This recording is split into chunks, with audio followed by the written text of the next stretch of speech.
Evo, sad smo tu na rijeci Rajni, ako se sjećate i ako ste pogledali onaj jedan moj prethodni video gdje sam govorio o nekim akvarelima grada Schaffhausena koje sam radio, bilo po ljeti ili ovako neke zimske motive. Stavit ću par slika poslije da se vide. Ja sam to obično radio ili s ove pozicije ili tu gore. Dakle, tu gore 2-3 metra ima jedan postament, jedno parkiralište, gore je čak bolji pogled, ljepša pozicija. Međutim, gore je promet preko ovog mosta, preko rijeke Rajne i ljudi prolaze, ne bi mogao ovako nesmetano nešto snimiti i reći, a moramo ponoviti gradivo. Nadam se da ste zapamtili da se ova kula iza mene zove Munot, da ju je projektirao, dakle, u 16. stoljeću poznati njemački slikar i grafičar Albrecht Dürer. I još sam jedanput bio onako letimično spomenuo čemu služi ova kula i onaj Schlosslaufen na Rheinfallu. Dakle, moramo znati da je prije se većina prometa, nije bilo ni autobana, ni modernih cesta,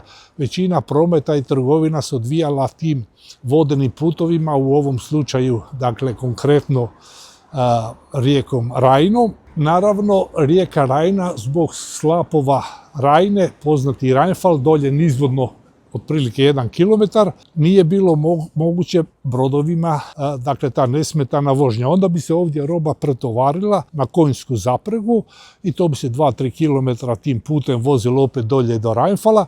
Dolje bi se opet pretovarila na brodove i onda je bilo fraj, dakle, sve do gore do Rotterdama, naravno preko Basela. Znamo da rijeka Rajna od Basela dalje spada u te takozvane međunarodne vode. Dakle, taj put, vodeni put, više nije tako neometan jer se na rijeci Rajni, ovdje u Švicarskoj, izgradilo nekoliko elektrana, ali od Basela dalje rijeka Rajna i dalje plovna i predstavlja jednu vrlo važnu tu neku komunikaciju tih zemalja zapadne Europe. A ova kula je služila, dakle, kad je došlo do tog pretovara robe, ovdje ova kula je služila da nadgleda sav taj pretovar, tu trgovinu, te transakcije, da ne bi se tu desilo nešto neželjeno, neka krađa ili neka druga pronevjera ili neka, dakle, ona je imala čisto tu neku, ajmo reći kao danas, neka policijska stanica, dakle, tu su bile te oružane neke jedinice koje su nadgledale da se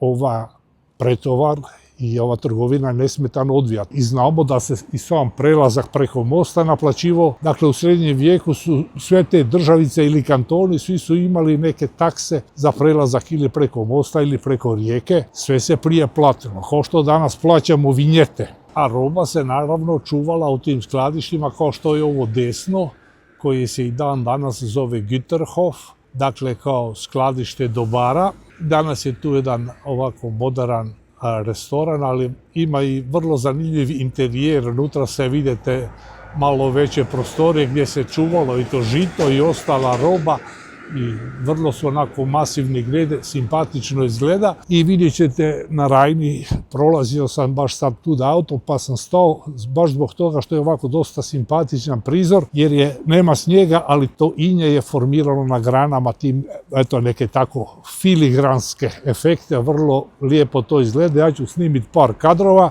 tu u Schaffhausenu koliko mi vrijeme bude dozvoljavalo, jer kasno je popodne, sad će se polako i smračiti, ali eto, da imate par zimskih kadrova iz Schaffhausena, iako, nažalost, nema snijega. Morao sam zastati ovdje kraj ovog malog jezerca, ove bare, jer me fascinirala ova ljepota ovog inja koje se uhvatilo na drveću i ova voda iza mene, to jezerce koje se potpuno zaledilo, popustile one sparine, nije više tako sparno. I kao što vidite, priroda stvara neka svoja umjetnička djela. Nije to ništa spektakularno ovdje, ali možda ima vas iz toplih krajeva pa malo da doživite tog štimunga. Ali ovo inje pomalo podsjeća na snijeg, a i podsjeća nas na našu inje koje se uhvatilo na glavi, a i naši pjesnici, književnici i neki pjevači uvijek su imali taj motiv zime, bijela zima, hladnoća,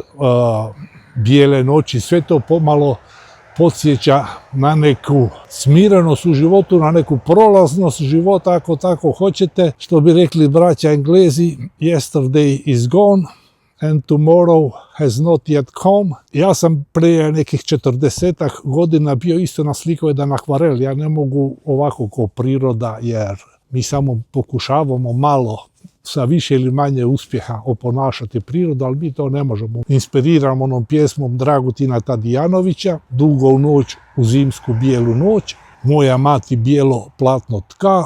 I ja sam bio nacrtao jedan akvarel te neke starije žene na selu u toplini svog doma. I znate kako je nekad u starosti jedino društvo starijim ljudima, starijim ženama zna biti neka mačka i ta žena radi na tom kolovratu, izvlači tu vunu, dakle, ili prede, ne znam kako se to zove, pored nje prede mačka, dakle, dva živa bića, jedno uz drugo, predu neke svoje priče, neke svoje životne priče. Nisam imao neki dobar fotoaparat, ja sam si to samo zabilježio, ali objavit ću je poslije da je vidite. A ja sam to tad napravio ovako na brzu ruku, tu neku reprodukciju. Nisam ni znao da će se eto u današnje doba te slike stavljati na Face ili negdje. Ko je to mogao tada znati? Vremena se mijenjaju, a i mi s njima. Kažem, to je jedino nešto eto pametno što sam kao ilustraciju mogao staviti uz ove kadrove koje sam danas snimio. Pa ako vam je zanimljivo, vi to onda pogledajte. Želim vam sve najbolje i šaljem bratske pozdrave ovdje iz Schaffhausena.